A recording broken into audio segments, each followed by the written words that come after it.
And before this video begins, I'd like to give a special shout out to my Asbantium level patron, Fallon Cortez.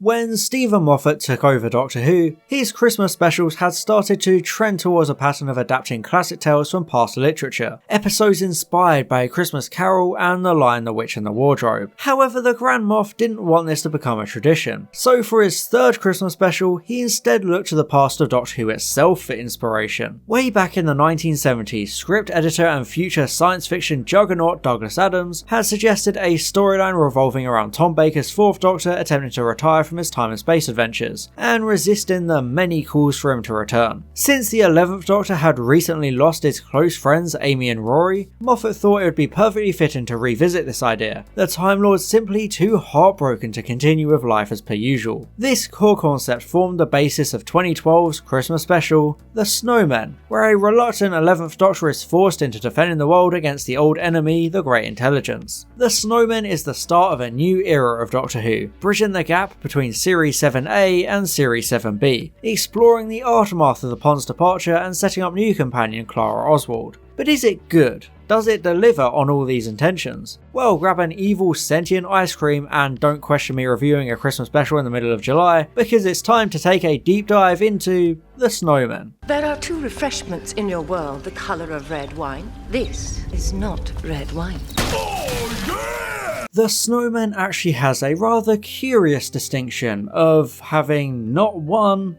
not two, but three whole minisode tie-ins, although they pretty much all do the exact same thing, which is reintroducing the characters of Vastra, Jenny and Strax. Yeah, the same Strax who literally died in A Good Man Goes to War. How did he survive? Oh, well, it turns out they just resurrected him after 2 days. Sure could have explained that in this episode rather than it being a minisode released 3 months after the actual Christmas special. It's just confusing how Strax randomly shows back up in The Snowmen, with his Jesus-like resurrection only casually mentioned in throwaway dialogue like it's nothing notable. He gave his life for a friend of mine once. Then how come he's alive?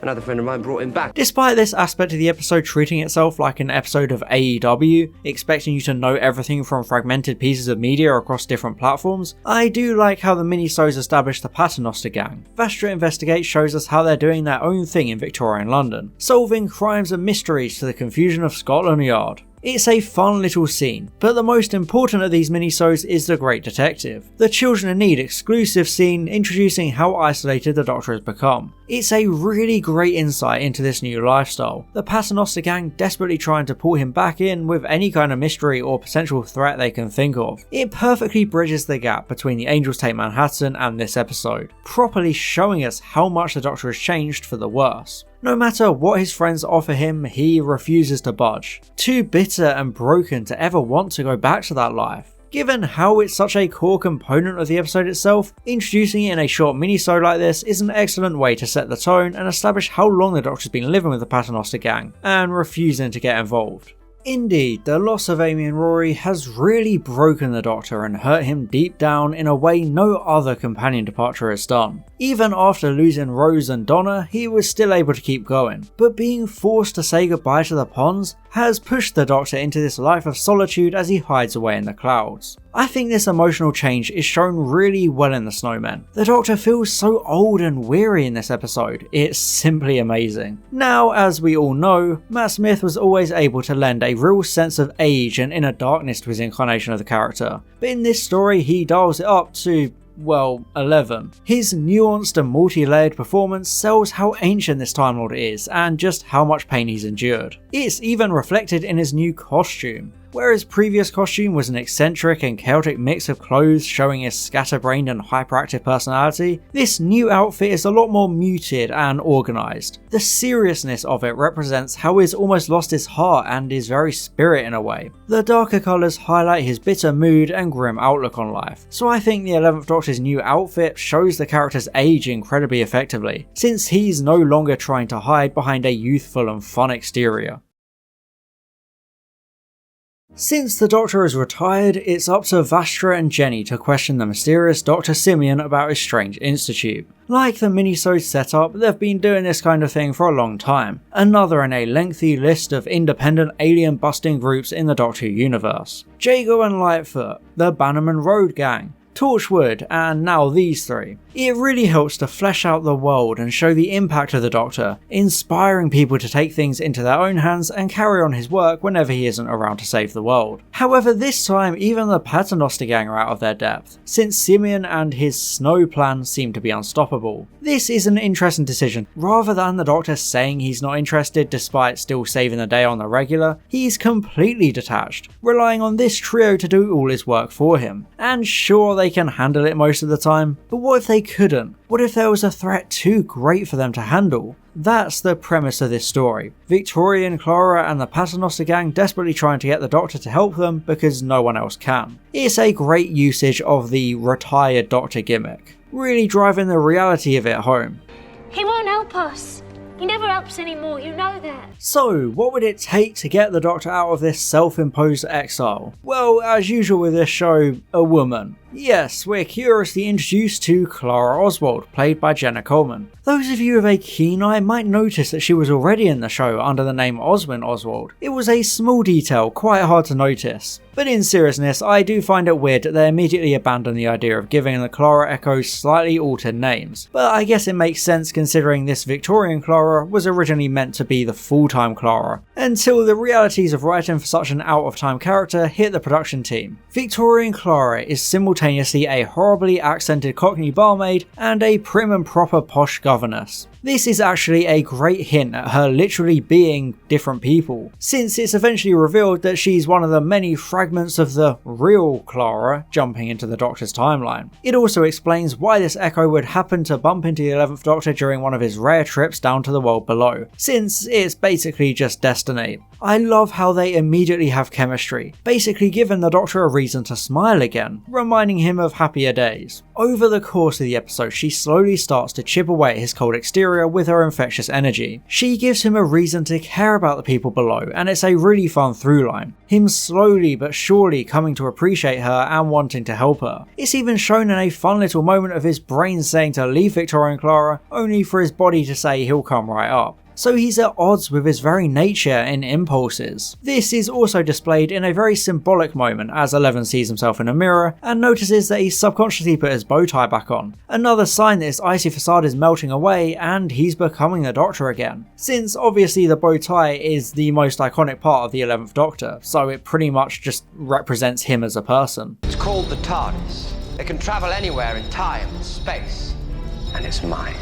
Much like any companion, the first encounter with the Doctor intrigues Victoria and Clara, and I appreciate how Vastra comments on how these things always start the same way. The Doctor may not notice, but he always seems to have this magnetic pull and impact on soon-to-be companions. It's why he attracts so many strays wherever he goes. After all, they wouldn't end up as a companion if they weren't curious. So Victoria and Clara naturally pursues the Doctor to his secret sky lair. I'm not usually a huge fan of the fairy tale obsession in the Smith era, but I love this part of the episode so much. The TARDIS hidden away on a cloud, invisible to the rest of the world. There's something so magical about it all, this huge spiral staircase into the night sky. It's really well executed and the visuals of the TARDIS are truly beautiful. There's something so surreal about it all. I feel like I never give the production team enough credit for moments like these. They brought the idea to life so perfectly. It's so undeniably Moffat to have the Doctor as a strange man living in a box on a cloud, only accessible by an invisible staircase. But I love how it adds mystery to the already enigmatic Doctor, so it's no surprise Victoria and Clara finds herself so drawn into it all. But before she can continue investigating the Doctor, she has to head over to a very professional secondary life as Governess Beryl Montague, looking after the children of personality void Captain Latimer. He's basically a non-existent character. His only trait is wanting to bump uglies with Victoria and Clara. I guess Moffat just couldn't resist. I am your governess's gentleman friend, and we've just been upstairs kissing. You're going to have to take those clothes off. You know what that means? Reset the one-handed writing clock. I do like the rapport Victoria and Clara has with Francesca and Digby. They're very enamoured with her and she teaches them manners, so she feels like a genuine governess. And just as a side note, it's hilarious how Digby gleefully talks about the old governess dying in the pond, almost making it sound like he pushed her in, like some little psychopath Agent 47 or something. Keep an eye on Digby, he's bad news, I'm telling you. And yeah, since the snow is somehow telepathic or something, it retains the DNA of the former governess, which just feels like a weird workaround to have a literal ice woman running around during the third act, being brought back by Francesca's nightmares of the governess coming after her from beyond the grave. It's an acceptable way to bring all three plot threads together. Victoria and Clara replace the old governess, who fell into the ice, and because it's all part of the Great Intelligence's plan, Dr. Simeon wants the ice governess and Victoria and Clara has to go get the doctor's help. It's fine for what it is, I guess. Victoria and Clara is therefore brought to meet Vastra and Jenny in one of the most overly self-indulgent Moffat scenes. Yes, it's time to talk about the so-called one-word test. According to Vastra, truth is singular, so good luck defending yourself in court. It's such an annoying scene, suggesting that you're lying if you happen to use more than one word. I understand the whole idea of lies needing more words than truth, since that is a very real thing, but it's not applied correctly here. You can't boil everything down to single word responses. It's needlessly Moffat-y, and I'm absolutely convinced he wrote this entire scene and the whole ice governess plot point solely to use the word pond in reference to Amy and Rory. I genuinely wouldn't put it past Moffat to do that, so I just hate how this scene is written. Sure, it gave us some good exposition about the Doctor's exile and retirement, but the whole one word thing just makes it overly pretentious and obnoxious. How does the word pond communicate any of the danger to the Doctor? It doesn't make any sense for Victoria and Clara to choose the one specific word tied directly to the Doctor's change of character. It's ridiculous. Truth is singular. Lies are words, words, words. Let's just take a brief detour from the plot to discuss the episode's main comic relief, Strax the Sontaran. I have very mixed feelings about his writing in the story. In A Good Man Goes to War, the comedy stemmed from how strange it was for a member of a combat-obsessed warrior race to be a nurse complete with breastfeeding functions. That was pretty much the joke, but he remained a normal Sontaran on top of that. Now, however, he has immediately become Flanderized, his entire character revolving around him being completely stupid and resorting to plans of world conquest obsessed with weapons. It's occasionally funny, but it gets tiring incredibly quickly. The episode only once remembers he's actually a highly skilled tactical warrior. The rest of the time he's going on about grenades and mistaking women for men, even though Sontarans have proven they definitely can tell the difference. Strax feels like he's better suited as a side character in a Saturday morning cartoon or something. In fact, even though the episode predates Guardians of the Galaxy by 2 years, I would probably sum Strax up as a bargain bin Drax the Destroyer. However, I will admit I absolutely adore the memory worm scene. Matt Smith and Dan Starkey are truly delightful during the scene and play off each other perfectly, really bringing the hijinks to life as Strax constantly wipes his own memory by accident. It's just a really great moment. Sir, emergency! I think I've been run over by a cab! One comedic scene I do really like is the Doctor confronting Simeon and the Great Intelligence, pretending to be Sherlock Holmes. 11 finally lightens up a bit here, returning to his previous jovial self, making fun jokes and generally just having a good time again, which is really nice to see. You are not of this world. Takes one to snow one.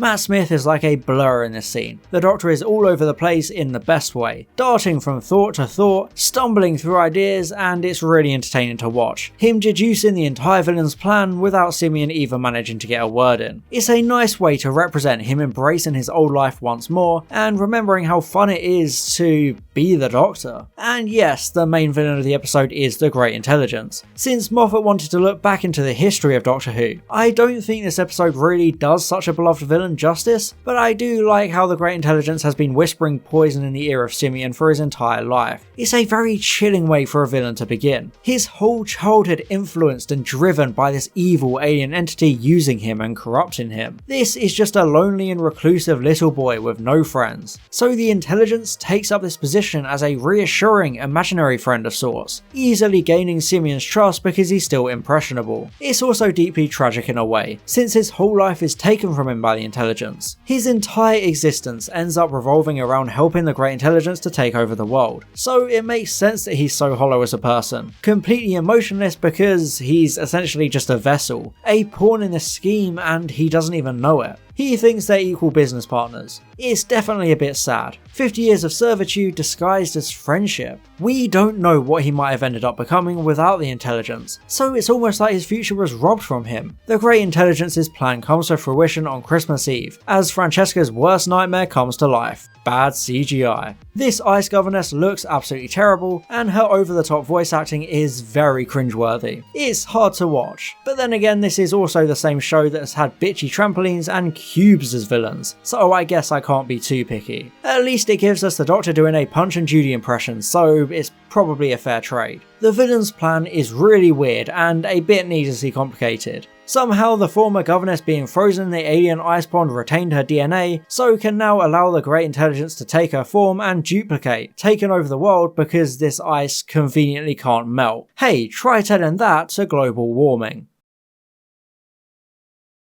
After some shenanigans inside the house, the Doctor takes control, and I love how Victoria and Clara works out his entire plan, passing his test with flying colours to prove she has what it takes to become a companion. The whole episode has slowly been building towards her replacing the Ponds, especially because Jenna Coleman had already been announced as the next companion, so I think it's built to very well. She proves again and again that she has what it takes, but because of the Doctor's reluctance, it takes a bit longer than usual. She really has to try her hardest to show him she's worth it, and I think it's paced wonderfully, culminating in the reveal of the brand new TARDIS interior. This divisive interior was essentially a happy accident, since the production of the show was moving studios and the original 11th Doctor TARDIS set had to be dismantled, forcing designer Michael Pickwoad to create an alternative for the Snowmen onwards. The change to a more mechanical and cold console room works perfectly for the narrative of the episode, reflecting that shift in the Doctor's character. I'm personally not a huge fan of this interior, I much prefer the updated look they adopted for the Capaldi era, but introducing this new TARDIS is a brilliant aspect to the Snowmen. Like Rose and Amy, Victoria and Clara is an audience surrogate. We're seeing it for the first time just like she is, so it makes for a truly special reveal, further cementing her status as a companion. It's the same kind of scene we've become used to, and it feels like a great payoff. I never know why.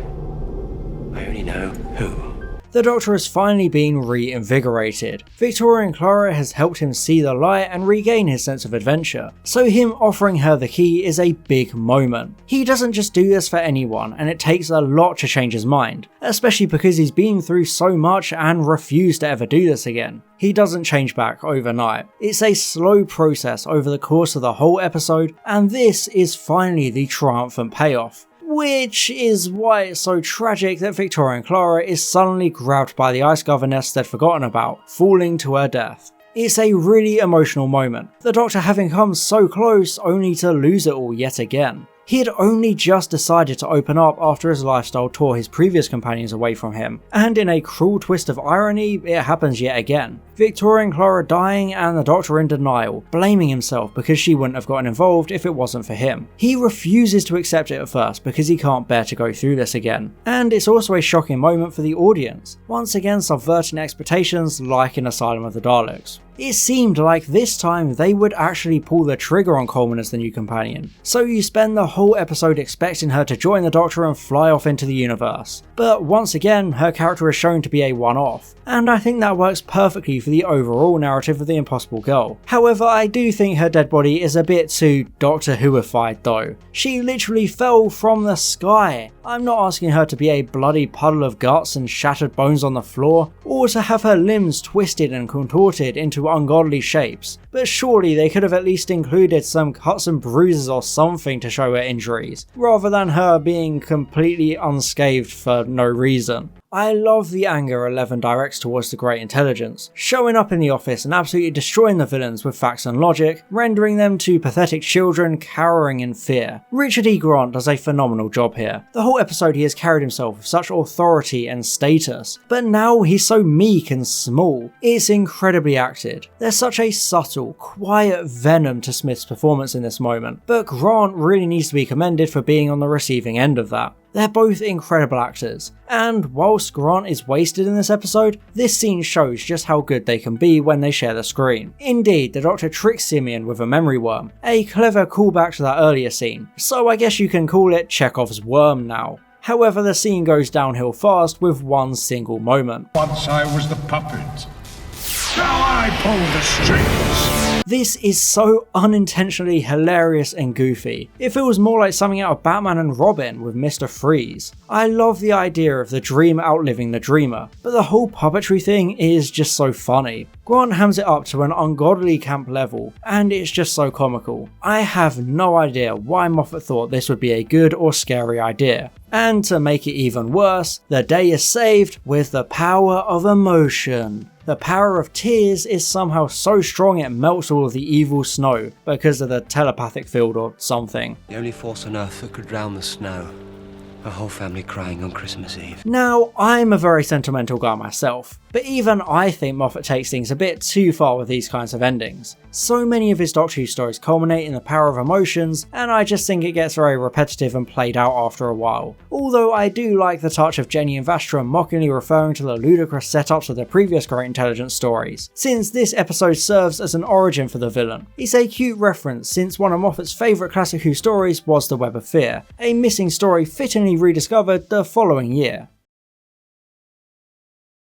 It's a really emotional moment as Victoria and Clara dies for good. The Doctor is helpless and unable to save her, but this time he refuses to just hide away on his cloud. If anything, he owes it to Clara now to keep going and to save other lives. So it's a powerful full stop to emphasise his character arc since the end of Angels Take Manhattan. And then we're treated to an excellent final scene of the Doctor noticing Victoria and Clara's full name, Clara Oswin Oswald. Obviously this identity was already clear to the audience and it has been heavily telegraphed all episode, the script even shoehorning in a very forced reference to souffles. But this final moment is a good way to pay the mystery off. The Doctor is finally alerted to what the audience has been wondering ever since Asylum of the Daleks. How could this possibly be the same person who was converted into a Dalek far in the future on an alien planet? It's a brilliant, optimistic ending for the episode, indicating the mystery is only just getting started. It provides the Doctor with a concrete reason to return to his life, a purpose and something to strive for since he has to look for Clara again. It really feels like the beginning of a new chapter for the 11th Doctor, and he's immediately proven right to search for her once again, as well over a century later, another Clara happens to walk past the grave, suggesting that maybe, just maybe, the universe really does make bargains after all. Watch me run. The Snowmen is a very strong Christmas special, almost on par with A Christmas Carol, and I don't care how controversial that is to say. It's not over the top with its Christmas setting and takes the more classy approach of using it as a background element. Due to its place within the overall Moffat era, it's a very character-heavy episode. Rather than retelling a traditional Christmas tale, it instead focuses on character interactions, and this works incredibly effectively. We get to explore a new side of the Doctor, seeing the true extent of his heartbreak after the ponds. We've never really seen the character this shut off and reclusive. Jenna Coleman's excitable energy contrasts Matt Smith's darkness and bitterness, so the pair are immediately memorable, Victoria and Clara giving the Doctor a reason to travel again and embrace his old life despite all his pain. It's a gorgeous episode with some amazing directing and set design. The snow globe visual of the Great Intelligence is simple but surprisingly effective. I do like the return of such a classic villain from many years earlier. It's a nice way to precede the 50th anniversary celebrations the following year. However, both the Intelligence and Simeon are pretty weak villains. They never feel like a big time threat, and both actors seem a bit wasted considering their huge names. It's literally Ian McKellen and Richard E. Grant, yet their talents are barely utilised.